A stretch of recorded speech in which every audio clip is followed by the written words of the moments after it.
Hello बच्चों, आज मैं आप लोगों के सामने हम पंछी उन्मुक्त गगन के नामक कविता के पंक्तियों के अर्थ या फिर भावार्थ लेके आई हूँ। आप लोग यहाँ से भावार्थ लिख सकते हैं और विभिन्न प्रकार के क्वेश्चन का आंसर आप लोग यहाँ से लिख सकते हैं।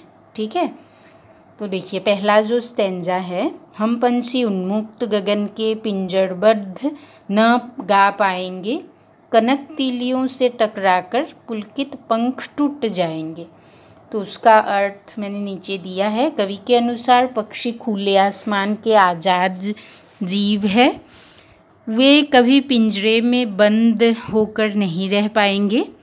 स्वर्ण तीलियों से टकराकर उनका पंख टूट जाएंगे, वे प्रफुल्लित नहीं रह पाएंगे क्योंकि उन्हें आज़ादी सबसे प्रिय है, क्योंकि वे आज़ाद रहना चाहते हैं।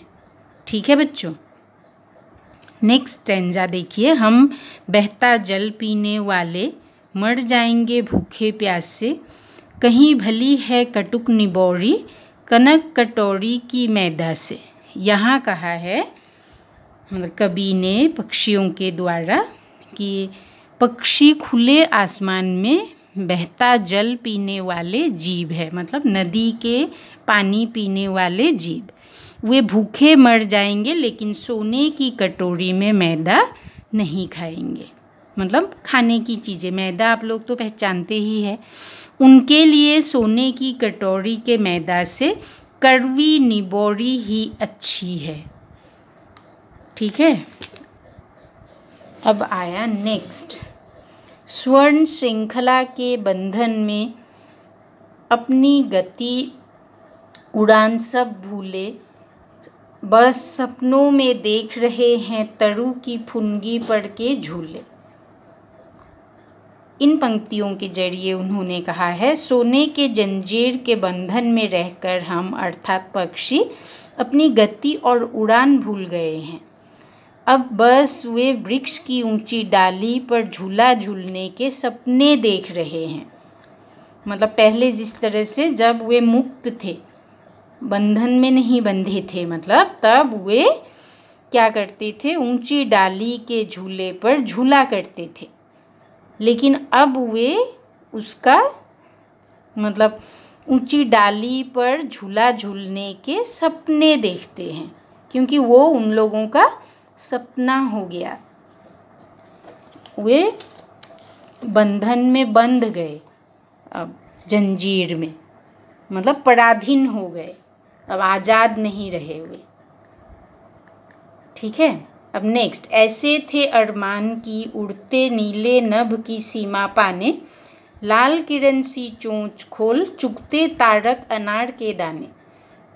पक्षियों की इच्छा थी कि वे आसमान में उड़कर सीमा पार कर जाएं और लाल किरण सी चोंच से अनार के दाने जैसे तारों को चुगे। मतलब उन्होंने अपनी चोंच को लाल किरण के साथ तुलना की है और तारों को अनार के साथ। ठीक है, और कहा है कि वे चाहते थे कि वे आसमान के उस पार चले जाए और वहाँ जाके अनार के दाने रूपी तारों को चुगे। ठीक है, दाना चुगना, इसका मतलब तो समझते हैं आप लोग। अब नेक्स्ट पैराग्राफ है, होती सीमाहीन क्षितिज से इन पंखों की होड़ा होड़ी, या तो क्षितिज मिलन बन जाता या तंती सांसों की डोरी। मतलब सीमाहीन क्षितिज पर पहुंचकर पक्षियों के पंखों की हड़बड़ी मच जाती और उस हड़बड़ी में या तो वे क्षितिज से मिल पाते या उनका जीवन समाप्त हो जाता। फिर भी वे आज़ाद रहना चाहते हैं, क्योंकि अपनी तरीके से वे जी पाते हैं। तब बंधन में रहकर वे जीना नहीं चाहते हैं। क्षितिज मतलब तो समझते हैं आकाश के उस पार। हमें लगता है कि वो पार है, लेकिन जितना भी आगे बढ़ते जाओ आसमान की सीमा तक हम लोग नहीं पहुंच पाते।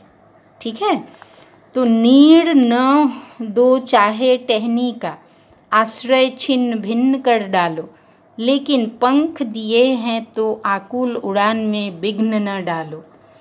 देखो यहाँ लिखा है कि कवि कहते हैं आज़ादी प्रिय पक्षी रहने के लिए घर टहनी आदि नहीं चाहते, उन्हें किसी का आश्रय भी नहीं चाहिए, लेकिन उनके पास पंख है तो उन्हें उड़ने के लिए आज़ादी चाहिए।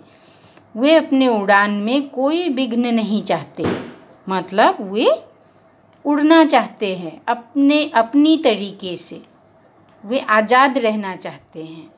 ठीक है।